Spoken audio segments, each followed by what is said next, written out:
Hey everybody, it's Mrs. Orth coming to you from my basement, and I am accompanied here by my kids' whiteboard. So I just want to do a quick virtual lecture about something called the rhetorical triangle and the rhetorical situation. Before I do that, just want to make a couple of quick announcements. So on It's Learning, as you guys are submitting work, you'll notice that the folders are going to remain open for 1 week after the assignments are due. The reason that they will be open for an extra week is for me to grade and for you to log on and look at any of the comments that I've made on your work. So again, you have from the day that the work is assigned, you'll actually have a week to get it in on time, and then after that the folders will be open for another week, at which point they will close. You'll notice for the assignments that are submitted through Turnitin, the grade option that I have is the option of giving you 100%. That does not mean necessarily that the work is A quality, but we are functioning on a pass-fail system. So that's why the comments are so important and that you should look at the comments. One other thing to remind you about is that Turnitin does check for plagiarism on the internet, but it also checks with other papers that have been submitted. So it's very sensitive. It's able to tell me which papers have been plagiarized, whose paper may have been borrowed from another student, and gives me all the names and all that information. So of course, if there are instances of plagiarism or cheating, then those assignments cannot count as full credit, okay? So we're going to get started with talking today about rhetoric and the rhetorical triangle. So first of all, the word is pronounced rhetoric when it's a noun, and it's rhetorical when it's an adjective. So what is rhetoric?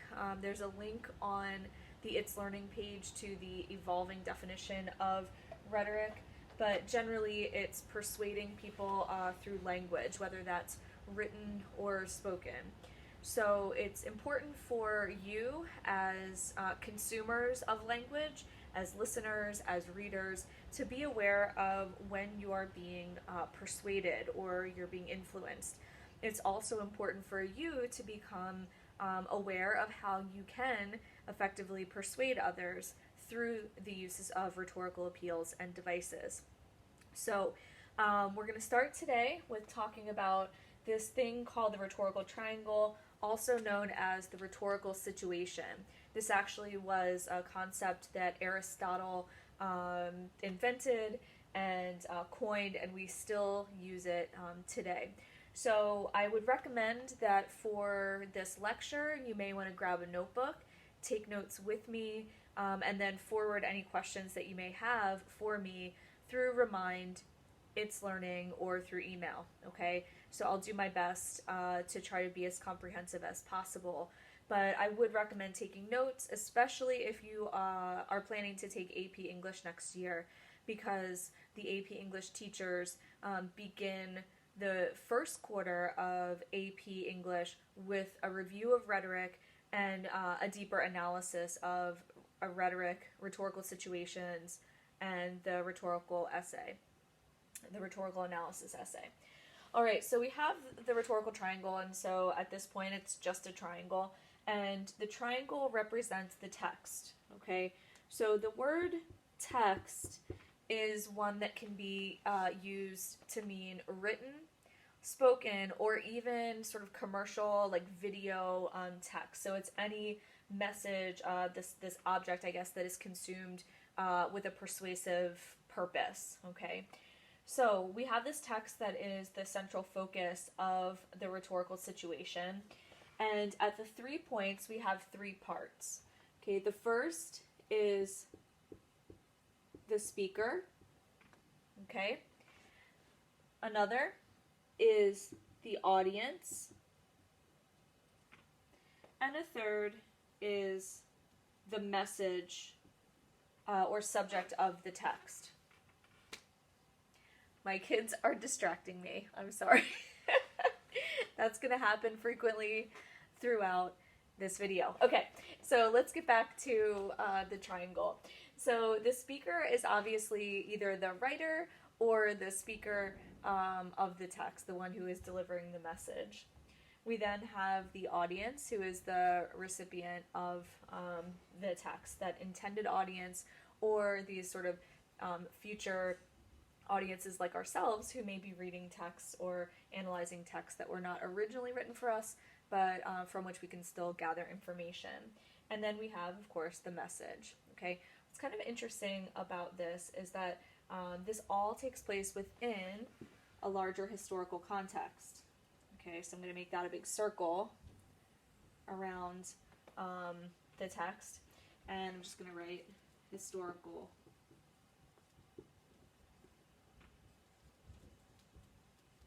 context.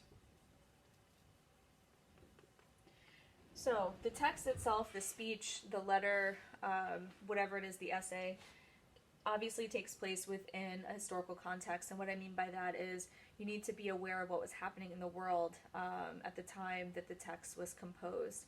So think about any major world events, think about political climate, think about environmental factors, economic factors. So all of that could be part of the historical context. All right, so these are the main parts of the rhetorical triangle and the rhetorical situation. Now, what's kind of interesting is that we also have 3 rhetorical appeals. Now, last year you may have learned about the rhetorical appeals in your 9th grade English class. Those are logos, ethos, and pathos, or pathos. You can pronounce it either way. And the cool thing is that each of those will correspond to a different part of the rhetorical triangle. So I just want to write up here where logos, ethos, and pathos will fit into this. So with the speaker, that's where ethos belongs, okay? So as a refresher, ethos is establishing one's credibility. So the speaker, to effectively persuade someone, must convince his audience or her audience that he is trustworthy and knows what he or she is talking about, okay, and has their best interest at heart. So ethos is connected to the speaker. Here with audience, that's where we would have pathos, okay, or pathos. That's the emotional appeal. So when in the text, the speaker is trying to move the audience emotionally, that's an appeal to pathos. They're trying to evoke fear. They're trying to evoke patriotism or something like that. So we always need to be aware when we're listening to a speech, when we're reading a letter or reading an essay, we have to ask ourselves as audience members, how am I being moved emotionally? How is the speaker trying to change my opinion using, kind of pulling at my emotions? And equally, as a writer or as the speaker, if you're ever the speaker, you'll need to think about your audience and how you can best persuade them. So think about those emotional kind of strings that you can pull to get them to agree with you or to come to your side. And so we have ethos, pathos, and we have logos.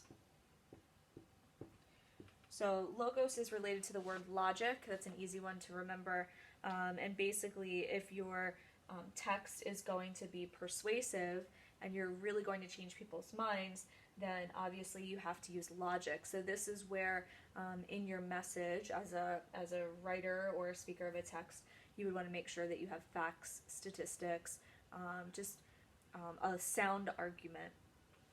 Okay, so this is the rhetorical triangle in general, and I'm going to create another lecture here in just a moment with some information about rhetorical devices. Okay, in general though, this is how these 3 parts, speaker, audience, and message, work together to create a convincing, persuasive text.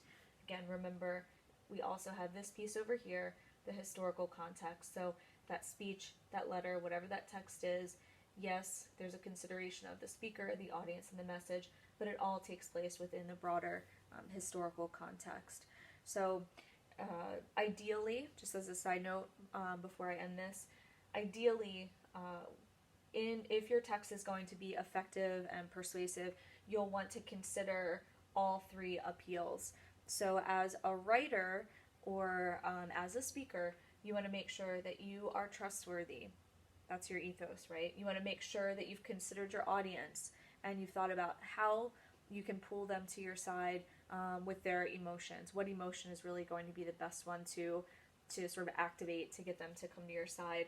And then how can you make your message one that's logical? You also should, of course, consider the broader historical context in which you're writing.